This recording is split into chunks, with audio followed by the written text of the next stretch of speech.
I'm so sorry, sir. Please, it's a mistake. What do you mean by mistake? This child just called me Papa. No, that's impossible. There's been a terrible error. Blood doesn't lie, but sometimes it takes a child's innocent grip to reveal the truth buried beneath a lifetime of violence.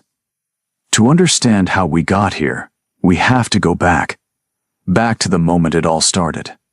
The gunshot echoed through the underground casino like a death knell. Kong Min-jae didn't flinch.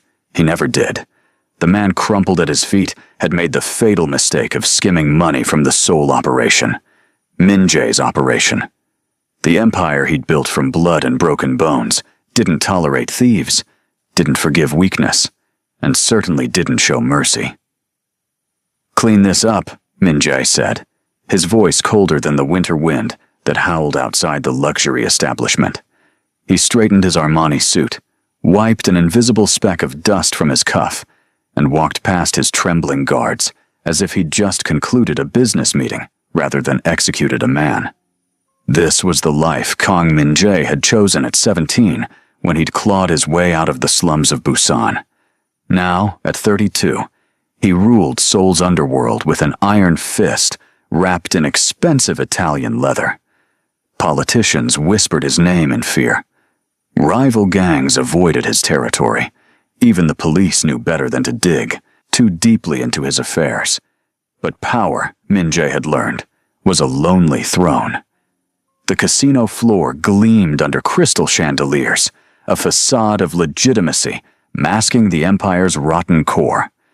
High-stakes gamblers threw away fortunes, while Min-jae's network laundered money through every spin of the roulette wheel, every shuffle of cards. It was a well-oiled machine, and Min-jae was its ruthless architect. It was 3 a.m. when Min-jae made his rounds, a habit he'd never broken. Trust was a commodity he couldn't afford, so he inspected everything himself.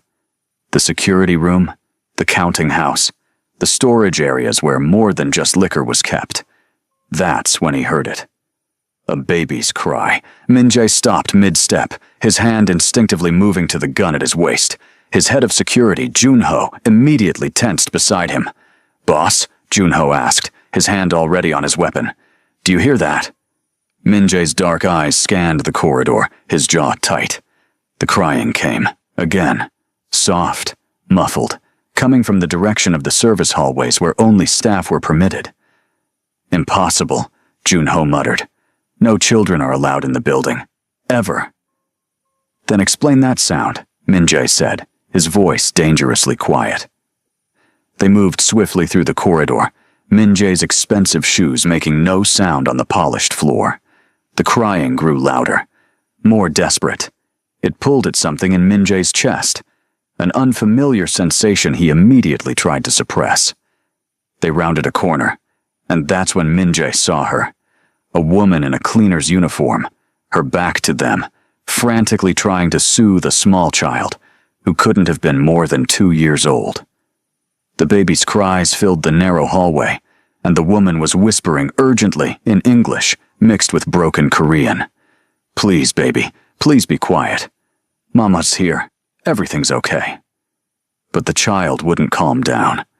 Junho raised his hand, signaling the guards to approach, but Min-jae held up a fist.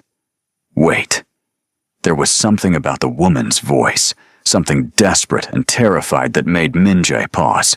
She wasn't a threat, she was scared. "Turn around," Min-jae commanded, his voice cutting through the child's wails. The woman froze. Slowly, she turned, clutching the baby against her chest.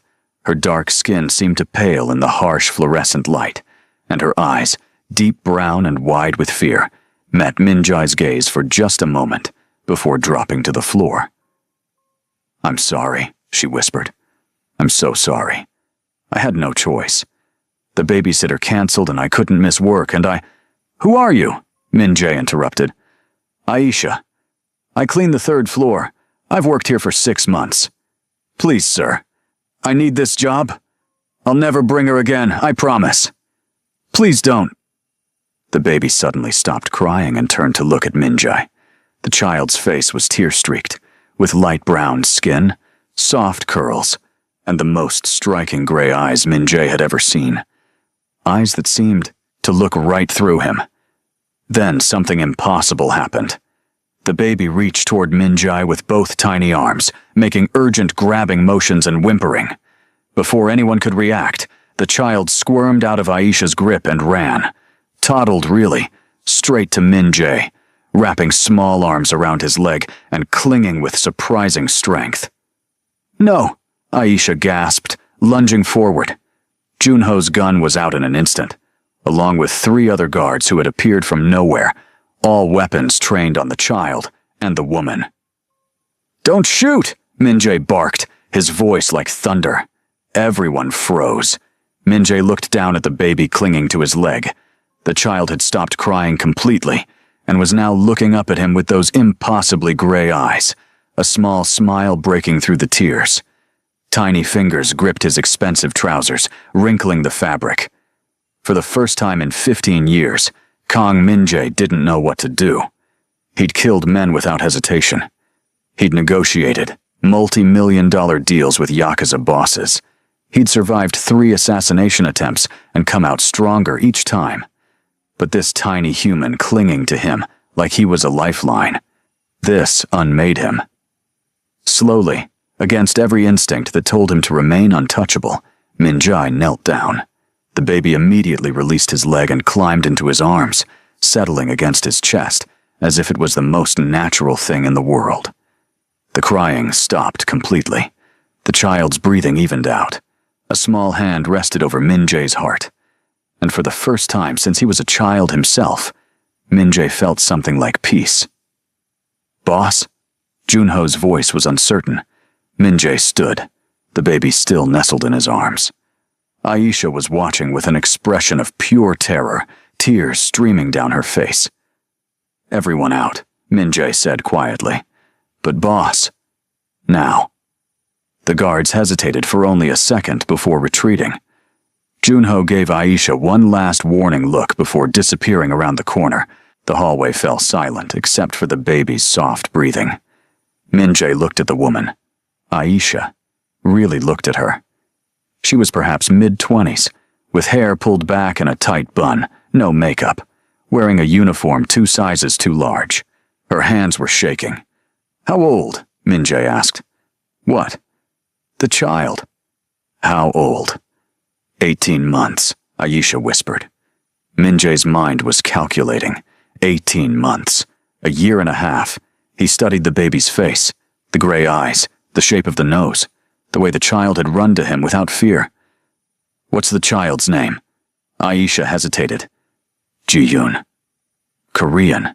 She'd given the baby a Korean name. "Come with me," Min-jae said, adjusting his hold on the child who seemed content to stay in his arms. "Please, I'll leave right now. You'll never see us again. I said come with me. Unless you'd prefer, I have my guards escort you." Aisha's shoulders slumped in defeat.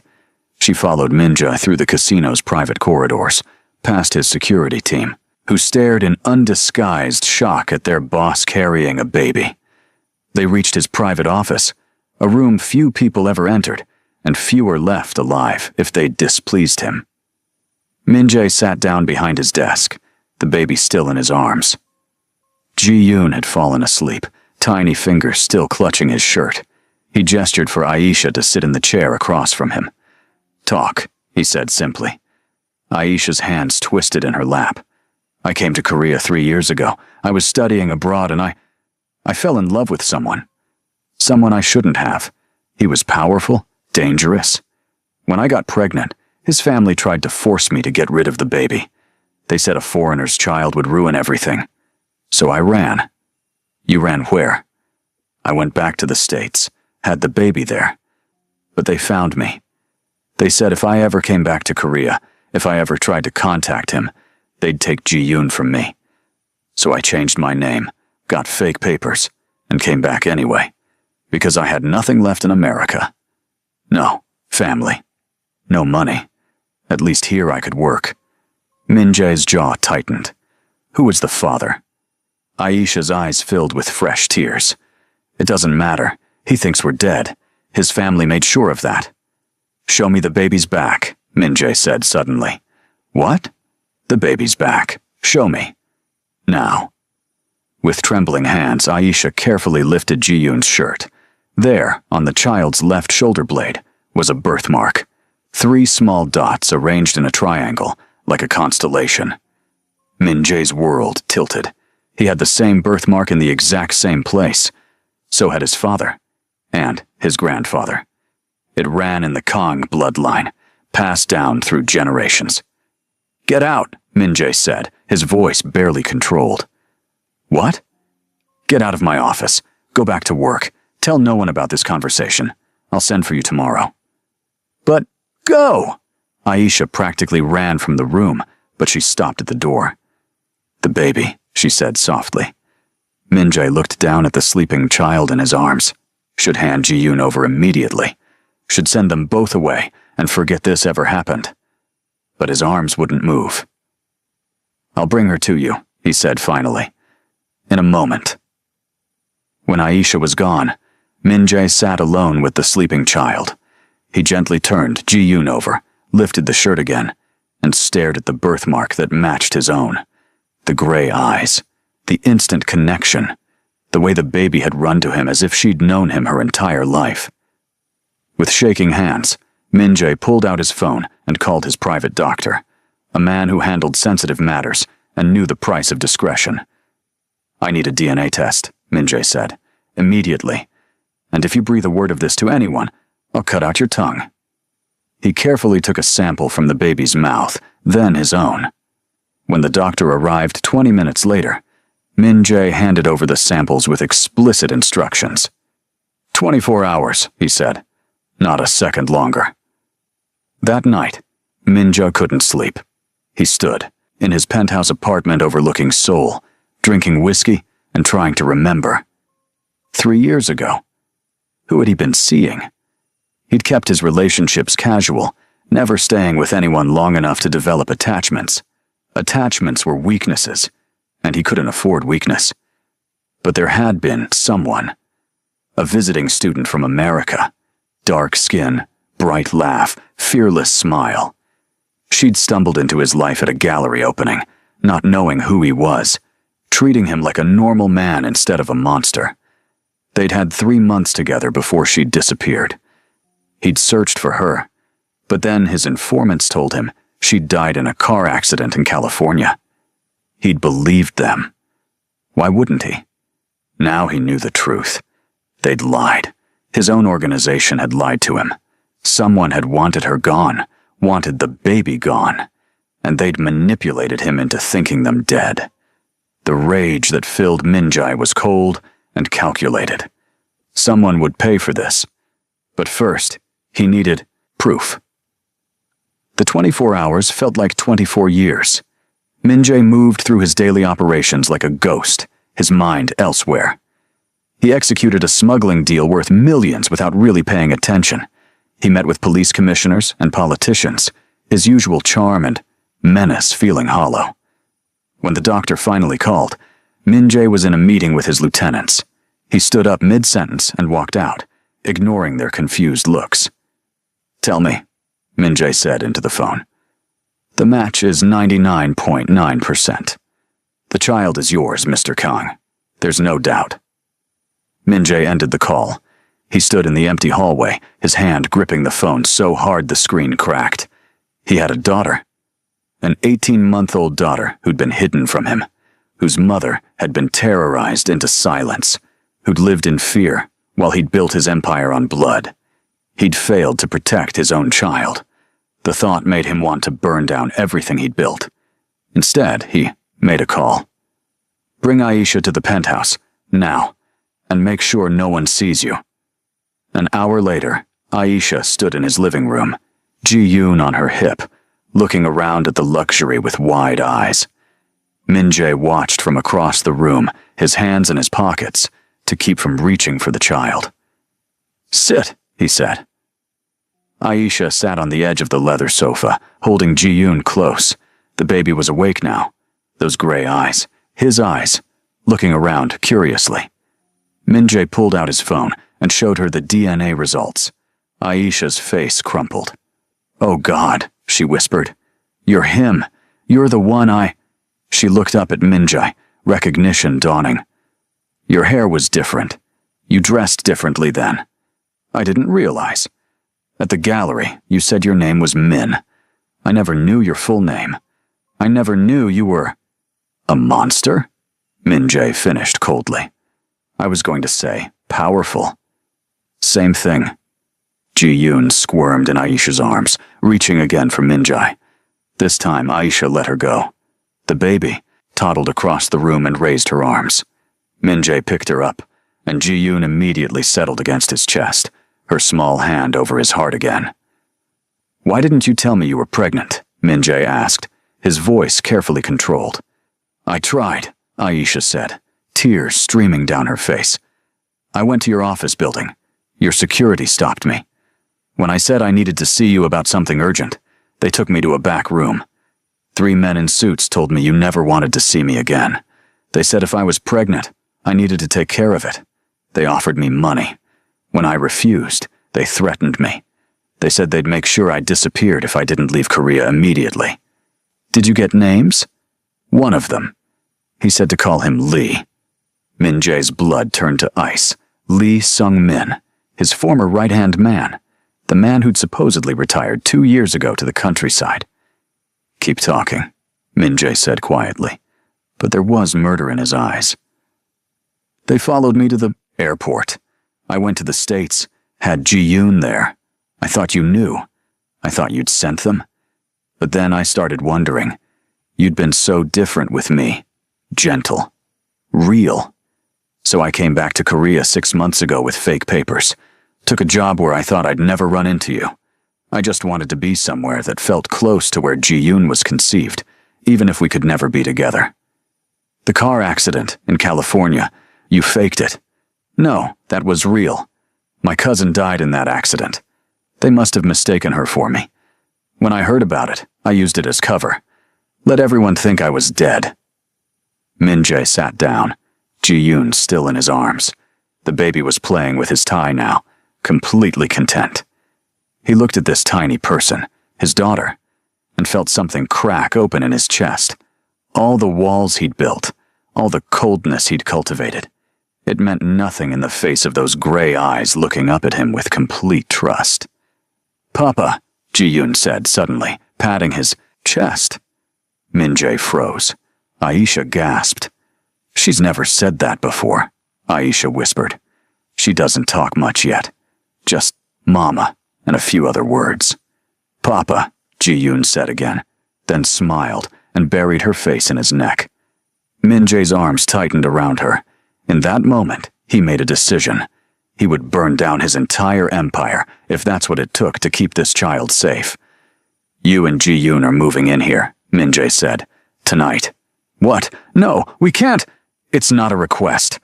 By now, people in my organization know I took interest in you. If Lee Sung-min is still alive and finds out, you're both targets. I'm not letting my daughter out of my sight.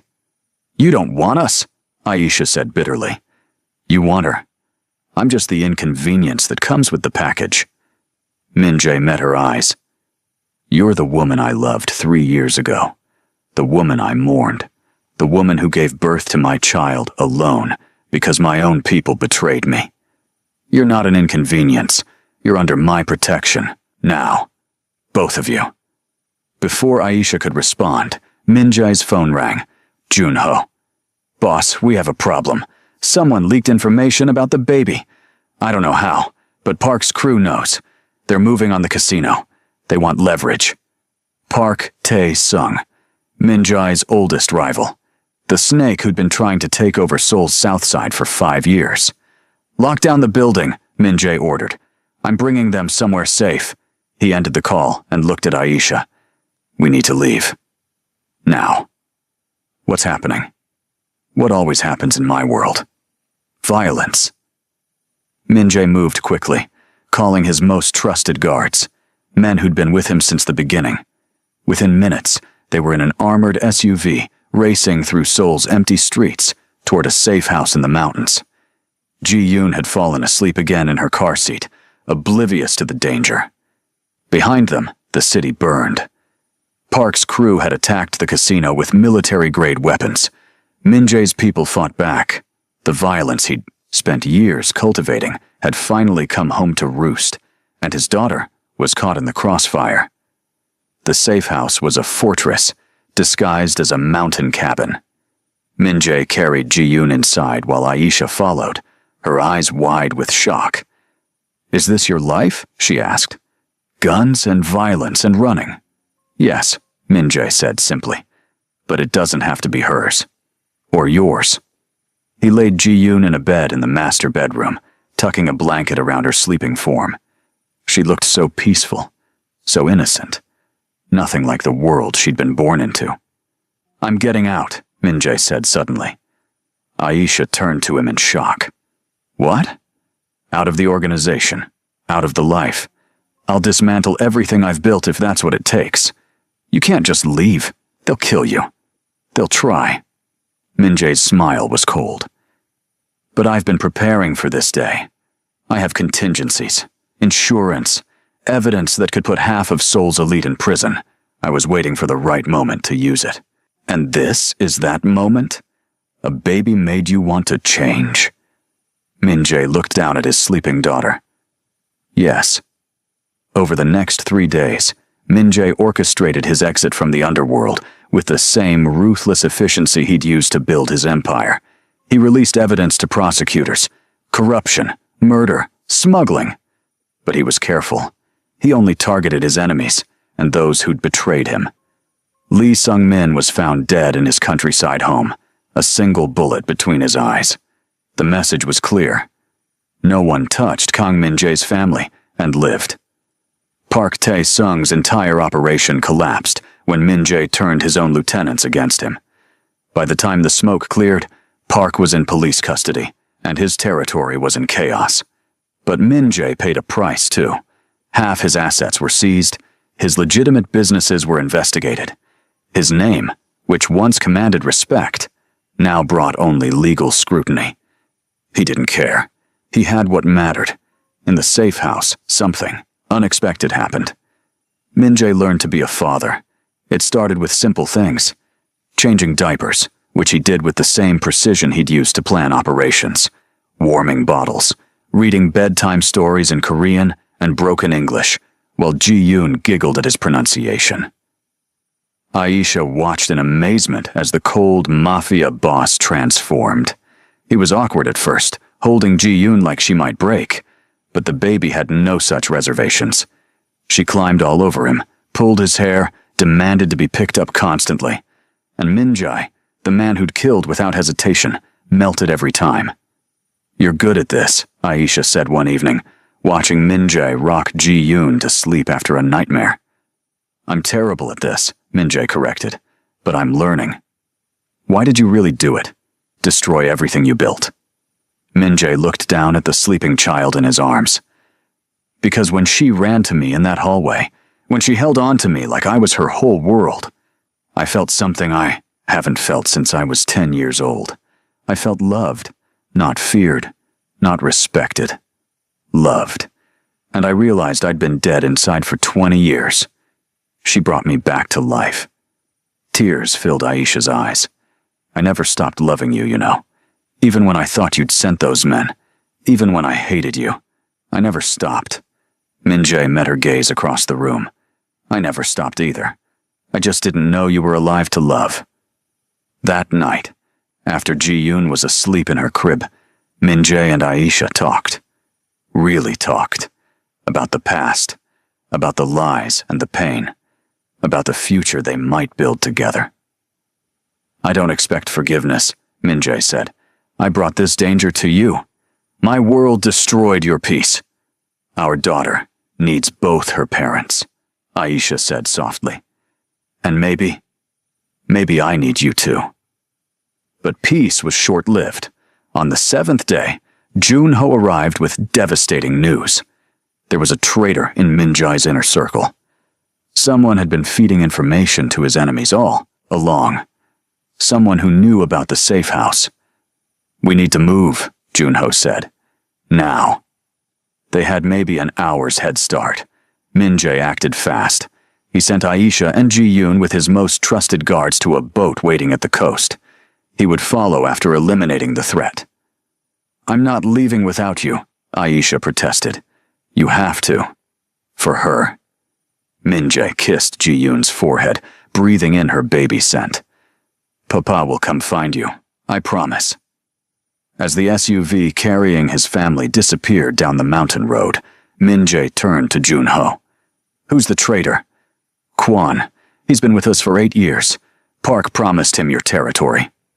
Min-jae's face showed no emotion. "Bring him to me." What happened in the next hour would be recounted in Seoul's underworld for years. Min-jae executed Kwon himself, but not before extracting every piece of information about who else had betrayed him. Then he did something unexpected. He called the police. "This is Kang Min-jae," he said when the detective answered. "I'm at these coordinates. I'm turning myself in. But first, I'm going to tell you where to find Park Tae-sung's real operation. The trafficking ring you've been trying to shut down for 3 years. I'm going to give you everything."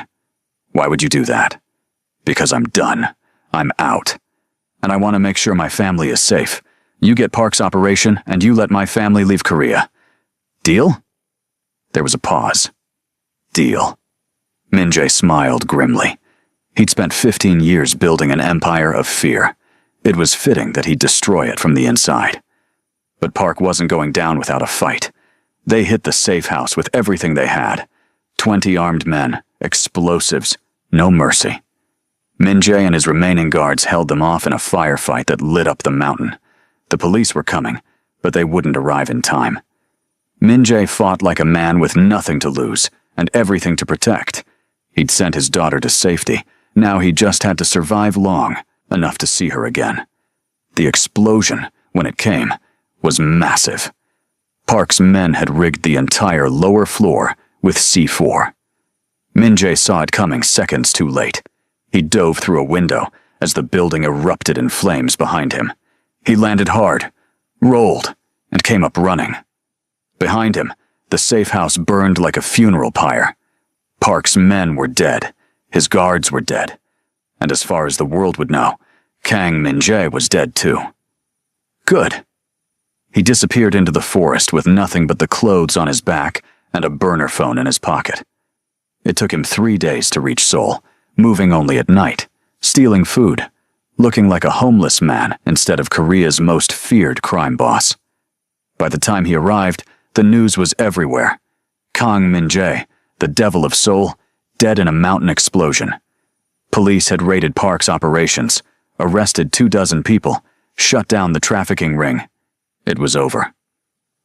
Min-jae used his last remaining contact to get a passport.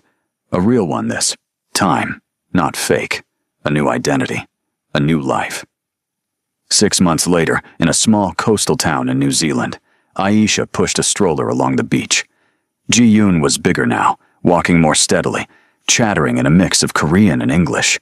They'd started over. New names. New life. The money Min-jae had hidden in offshore accounts ensured they'd never want for anything. But Aisha still cried sometimes, thinking about the man who'd sacrificed everything for them, the man she'd loved, the man she'd lost. "Mama, man," Ji-yoon said, pointing toward the shore. Aisha looked up and froze.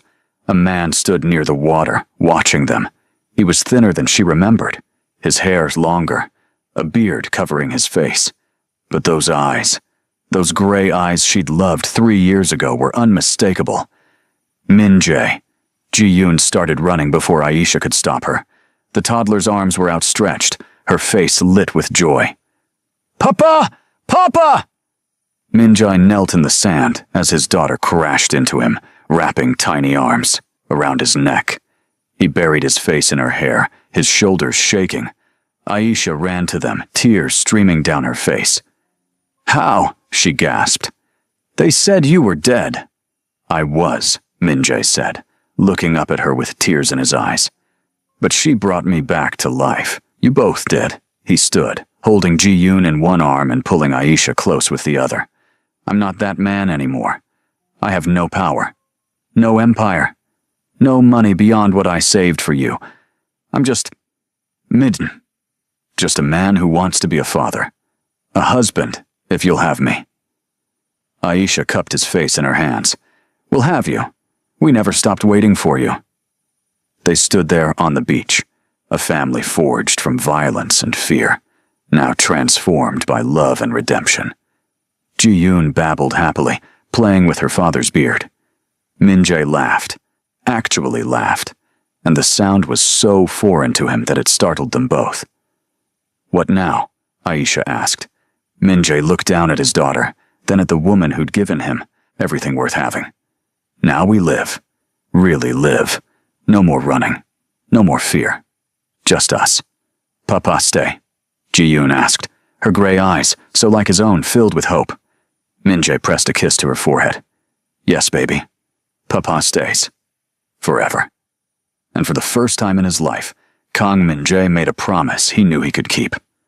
3 years later, Min-jae stood in the kitchen of their small house, making breakfast, while Ji-yoon colored at the table, and her baby brother slept in a bassinet nearby.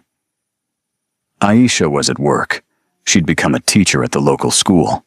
Min-jae ran a small security consulting business, using his knowledge of criminal operations to help law enforcement, without ever revealing who he'd once been. It was a quiet life, a simple life, everything his old life hadn't been. Papa, look, Ji-yoon said, holding up her drawing. It was 4 stick figures holding hands. Family. Min-jae took the drawing and pinned it to the refrigerator next to a dozen others. It's perfect, baby. Are you happy, Papa? Min-jae looked around at his modest home, at his daughter's smiling face, at the photos on the walls showing birthday parties, and beach days, and ordinary moments that were anything but ordinary to him.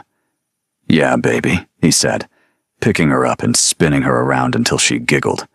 I'm happier than I ever knew I could be. Because sometimes redemption doesn't come from grand gestures or dramatic sacrifices. Sometimes it comes from a small hand clutching yours, from a child's unconditional love, from the chance to be better than you were. And sometimes, the most powerful man in the room is the one willing to give up all his power for the people he loves. Min-jae had been the devil of soul. Now he was just Papa, and he'd never been more powerful.